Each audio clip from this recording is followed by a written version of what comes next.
Good evening. आप chemistry में next जो टेक्स्ट बुक के क्वेश्चन है वो ये वाला, balance the following chemical equation. यहाँ पे कुछ केमिकल इक्वेशन दिया हुआ है 4-5, इसको बैलेंस करना है। मैंने आपको बैलेंस करने का जो मेथड है वो सिखाया है, खुद से बैलेंस करना, ठीक है। उसके बाद ये वाला भी है बैलेंस, ये word equation sorry symbol equation के फॉर्म में गिवन है, और सेकेंड वाला वर्ड इक्वेशन फॉर्म में दिया है। पहले इन वर्ड को सिंबल फॉर्म में कन्वर्ट करना, फिर इनके बाद इनकी बैलेंसिंग करना, ठीक है। उसके बाद यहाँ पे कुछ केमिकल इक्वेशन दिया हुआ है वर्ड फॉर्म में, उसको हमें देखना है कि कौन सा टाइप का रिएक्शन यहाँ पे हो रहा है। Potassium bromide plus barium iodide, product बन रहा है potassium iodide plus potassium barium bromide. दूसरा है जिंक कार्बोनेट जिंक ऑक्साइड देता है, और कार्बन डाइऑक्साइड हाइड्रोजन और क्लोरीन कंबाइन होकर हाइड्रोजन क्लोराइड। मैग्नीशियम और हाइड्रोक्लोरिक एसिड कंबाइन होकर मैग्नीशियम क्लोराइड और हाइड्रोजन। तो यहाँ पे आप देख सकते हो पहला वाला पोटेशियम ब्रोमाइड का KBr है, ठीक है। प्लस आप देख सकते हो बेरियम आयोडाइड का BaI2, ठीक है। ये हमें प्रोडक्ट दे रहा है पोटेशियम आयोडाइड का, मतलब हो गया Ki, प्लस दूसरा है बेरियम ब्रोमाइड BaBr2। तो यहाँ पे आप देखो कौन से टाइप का रिएक्शन हो रहा है। पोटेशियम ब्रोमाइड है और बेरियम आयोडाइड, यहाँ पे प्रोडक्ट हमारा बना potassium iodide plus barium bromide. दो कंपाउंड थे, दोनों ने अपनी अपनी मेटल क्या की, म्यूचुअल एक्सचेंज किया। ये टाइप का रिएक्शन हमारे पास बन जाएगा डबल डिस्प्लेसमेंट रिएक्शन, ठीक है। तो पहला हमारा डबल डिस्प्लेसमेंट। दूसरा है zinc carbonate ZnCO3। Zinc carbonate से बन रहा है जिंक ऑक्साइड, प्लस हमारे पास बन रहा है कार्बन डाइऑक्साइड। तो यहाँ पे दो चीज़ें हमारी बन रही, एक हमारे पास, ठीक है। तो ये दो चीज़ें जिंक ऑक्साइड की ब्रेकडाउन होके जिंक कार्बोनेट की ब्रेकडाउन होके zinc oxide plus carbon dioxide. तो सेकेंड टाइप का जो रिएक्शन है वो हमारा डीकम्पोजिशन रिएक्शन, क्योंकि यहाँ पे एक कम्प्लेक्स सा सब्सटेंस था, उसकी ब्रेकडाउन होगी, दो प्रोडक्ट बना, तो इस टाइप की रिएक्शन को हम कहते हैं डीकम्पोजिशन रिएक्शन। तीसरा है hydrogen plus chlorine, formation of hydrogen chloride. तो हाइड्रोजन और क्लोरीन दो रिएक्टेंट्स, दो सब्सटेंस कंबाइन होकर सिंगल प्रोडक्ट जब भी बनता है तो उस टाइप की रिएक्शन को हम कहते हैं कॉम्बिनेशन रिएक्शन। उसके बाद है मैग्नीशियम प्लस हाइड्रोक्लोरिक एसिड। जब इनकी रिएक्शन हुआ तो मैग्नीशियम क्लोराइड बना और साथ में हाइड्रोजन गैस रिलीज हुई। तो यहाँ पे एक कंपाउंड है, इस कंपाउंड का जो एलिमेंट है उसको दूसरे मेटल ने डिस्प्लेस कर दी, तो यहाँ पे क्या बन जाएगा, डिस्प्लेसमेंट टाइप की रिएक्शन। तो पहला जो है वो है हमारा डबल डिस्प्लेसमेंट, सेकेंड हमारा डिकम्पोजिशन, थर्ड हमारा कम्बिनेशन, फोर्थ हमारा क्या कहते हैं, डिस्प्लेसमेंट टाइप ऑफ रिएक्शन, ठीक है। उसके बाद है एक्सोथर्मिक रिएक्शन, किसको कहा जाता है, एंडोथर्मिक रिएक्शन। एक्सोथर्मिक रिएक्शन वो सारे रिएक्शंस होते हैं जिनमें हीट इवॉल्व होते हैं, और एंडोथर्मिक रिएक्शन जिनमें हीट हमें सप्लाई करना पड़ता है, ठीक है। अब अगर एग्जांपल दे, carbon plus oxygen, carbon dioxide plus heat, यहाँ पे प्लस हीट लिखा है प्रोडक्ट साइड पे, तो ये हमारा एक्सोथर्मिक बन जाता है। इसी तरह एंडोथर्मिक, जब नाइट्रोजन और ऑक्सीजन को कंबाइन होना हो नाइट्रोजन ऑक्साइड बनने के लिए, यहाँ पे आप देख सकते हो रिएक्टेंट साइड पे प्लस हीट लिखा है, तो हमारा एंडोथर्मिक रिएक्शन बन जाता है, ठीक है। उसके बाद पूछा है कि रेस्पिरेशन को एक्सोथर्मिक रिएक्शन क्यों कहा गया। रेस्पिरेशन के टाइम ये रिएक्शन होता है, ये जो रेस्पिरेशन है जी, हमारे बॉडी सेल के अंदर डाइजेस्टेड फूड ब्लड ट्रांसपोर्ट करके ले आते हैं सेल के अंदर, जो दैट मीन्स ग्लूकोज जो है C6H12O6। जब ऑक्सीजन के साथ इसकी रिएक्शन होते हैं, ऑक्सीजन कहाँ से आया, इनहेल करके, रेस्पिरेशन प्रोसेस से इनहेल करके ऑक्सीजन आए। ये ऑक्सीजन एटमॉस्फेरिक ऑक्सीजन है जो हमारे सेल के अंदर पहुंच चुका है, और ये हमारा डाइजेस्टेड फूड है जो सेल के अंदर ब्लड लेके आया। जब इस ऑक्सीजन की प्रेजेंस में ग्लूकोज की रिएक्शन होती है तो हमारे पास carbon dioxide plus water plus साथ में एनर्जी, ढेर सारी एनर्जी रिलीज होती है। जब भी रिएक्टेंट साइड पे एनर्जी रिलीज होते हैं वो रिएक्शन किस टाइप का होता है, एक्सोथर्मिक। तो आप देख सकते हो रेस्पिरेशन किस टाइप की रिएक्शन, एक्सोथर्मिक रिएक्शन है, क्योंकि यहाँ पे प्रोडक्ट साइड पे क्या बन रहा है, एनर्जी रिलीज होता है। तो ये जो रेस्पिरेशन है वो एक्सोथर्मिक इसलिए क्योंकि यहाँ पे एनर्जी रिलीज होता है, ठीक है। उसके बाद नेक्स्ट क्वेश्चन पूछा है why are decomposition reaction called the opposite of combination reaction, right the equation for this reaction.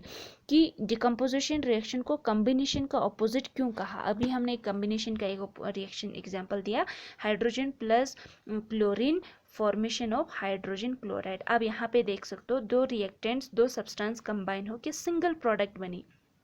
ठीक है, अगर इसी सिंगल प्रोडक्ट को ब्रेक डाउन करके अगर मैंने ब्रेक डाउन करी तो हाइड्रोजन और क्लोरीन अगेन बन जाएगी।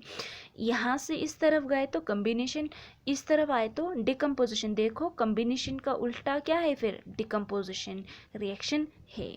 ठीक है, उसके बाद नेक्स्ट हमारा है क्वेश्चन कि ये जो यहाँ पे एक इक्वेशन दिया हुआ है, right one equation for the decomposition reaction, जहाँ पे इलेक्ट्रिसिटी, लाइट और हीट, यहाँ मैंने आपको डिकम्पोजिशन रिएक्शन में ये एग्जांपल दिया हुआ है, वहाँ से आप पढ़ सकते हो। अब डिकम्पोजिशन किसी भी सब्सटेंस की ब्रेकडाउन हीट की फॉर्म में होती है ना, इलेक्ट्रिसिटी की प्रेजेंस में भी होते हैं और लाइट की। हीट वाला यहाँ से देखो, लेड नाइट्राइड की ब्रेकडाउन हुई, हीट सप्लाई किया, लेड ऑक्साइड और नाइट्रोजन ऑक्साइड और ऑक्सीजन बनी, ये हो गया हमारा एंडोथर्मिक, है ना।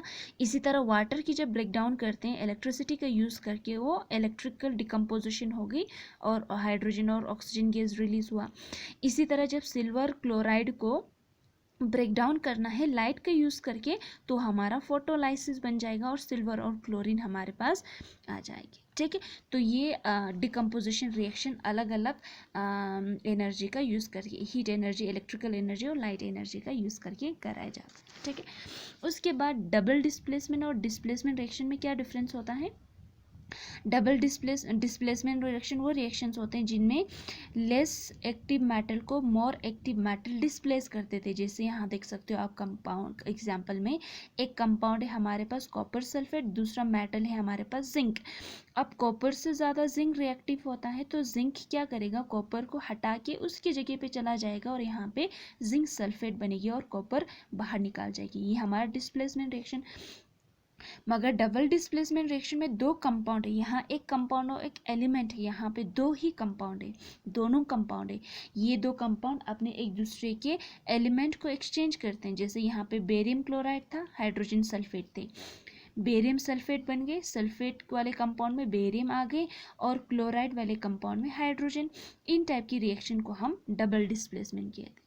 ठीक, नेक्स्ट क्वेश्चन पूछा है, in the refining of silver the recovery of silver from silver nitrate solution involve displacement bye copper, write down the reaction. जब क्या कहते हैं, सिल्वर की प्यूरिफिकेशन करते हैं, सिल्वर प्योर सिल्वर मेटल को हमारा एक्सट्रैक्ट करना चाहते हैं, तो सिल्वर नाइट्रेट सॉल्यूशन की डिस्प्लेसमेंट रिएक्शन होता है कॉपर मेटल से। अब यहाँ पे देखो सिल्वर नाइट्रेट सॉल्यूशन है और इसमें से हमें प्योर सिल्वर को एक्सट्रैक्ट करना है, अलग करना है। इसके लिए हमें दूसरा एलिमेंट, ऐसा इस टाइप का एलिमेंट यूज़ करना पड़ेगा जो सिल्वर से ज़्यादा रिएक्टिव हो। तो सिल्वर से ज़्यादा रिएक्टिव कॉपर होता है, तो कॉपर क्या करेगा, सिल्वर को उसके कंपाउंड से हटा के उसकी जगह पे कॉपर चला जाएगा और सिल्वर, प्योर सिल्वर मेटल हमें मिल जाएगी। ठीक है, उसके बाद प्रेसिपिटेशन रिएक्शन, उन रिएक्शंस को कहा जाता है। अब क्वेश्चन पूछा है प्रेसिपिटेशन रिएक्शन क्या होता है और एक एग्जांपल दो। प्रेसिपिटेशन रिएक्शन वो रिएक्शंस होते हैं जिनमें प्रेसिपिटेट्स बनते हैं, और यहाँ पे आप जैसे देख सकते हो जब हम सिल्वर नाइट्रेट और बेरियम क्लोराइड को मिक्स कर देते हैं, डबल डिस्प्लेसमेंट रिएक्शन है ये। देखो बेरियम क्लोराइड एक कंपाउंड है, सिल्वर नाइट्रेट एक कंपाउंड है, यहाँ पे बेरियम की जगह सिल्वर आ जाएगा और यहाँ पे सिल्वर की जगह बेरियम, तो बेरियम नाइट्रेट और सिल्वर क्लोराइड हमारे पास दो अलग न्यू कंपाउंड बन जाएगी। अब यहाँ पे ये जो सिल्वर क्लोराइड है ये सॉल्यूशन में इनसॉल्युबल है, तो नीचे ये सेटल डाउन हो जाएगा और प्रेसिपिटेट की फॉर्म में हमें मिल जाएगा। इस टाइप की रिएक्शन को, जहाँ पे ये जो कंपाउंड हमारी बनी वो उस सॉल्यूशन में इनसॉल्युबल था, वो नीचे सेटल डाउन हो गई और इनका प्रेसिपिटेट बना, इन टाइप की रिएक्शन को हम प्रेसिपिटेशन रिएक्शन कहते हैं। ठीक है, अब उसके बाद हमें इलेक्ट्रॉन लॉस और गेन के बेसिस पे ऑक्सीडेशन और रिडक्शन किसको कहा जाता है। ऑक्सीडेशन रिएक्शन उस रिएक्शन को कहा जाता है जिनमें क्या कहते हैं, सॉरी, ऑक्सीजन के बेसिस पे है, जहाँ पे ऑक्सीजन गेन होते हैं या ऑक्सीजन ऐड किया जाता है, उन टाइप की रिएक्शन को ऑक्सीडेशन कहते हैं। जैसे सोडियम मेटल था, उसकी ऑक्सीजन के साथ रिएक्शन हो गई, सोडियम के पास एक ऑक्सीजन ऐड हो गया तो हमारा सोडियम का ऑक्सीडेशन हो गया। इसी तरह कॉपर का जब ऑक्सीजन के साथ रिएक्शन हुई तो कॉपर पे एक ऑक्सीजन ऐड हो गई तो ऑक्सीडेशन रिएक्शन है। तो वो सारी रिएक्शन जिनमें ऑक्सीजन या तो ऐड हो जाते हैं या तो ऑक्सीजन गेन करते हैं, उन टाइप की रिएक्शन को हम ऑक्सीडेशन कहते हैं। किसके बेसिस पे? ऑक्सीजन लॉस गेन के बेसिस पे। और रिडक्शन रिएक्शन वो सारे रिएक्शन होते हैं जिनमें ऑक्सीजन को हटाया जाता है, ठीक है, या ऑक्सीजन की लॉस होती है। जैसे कॉपर ऑक्साइड कंपाउंड था, कॉपर ऑक्साइड से जब ऑक्सीजन को हटा दी तो कॉपर ऑक्साइड का क्या हुआ? रिडक्शन, और वो कॉपर में बन गई, कॉपर में कन्वर्ट हो गई। इसी तरह जिंक ऑक्साइड, इस कंपाउंड में ऑक्सीजन था मगर इस ऑक्सीजन को रिप्लेस कराया, हटाया गया, रिमूव किया तो हमारे पास सिंपली जिंक बन जाती, तो जिंक ऑक्साइड की रिडक्शन हुआ, ठीक है।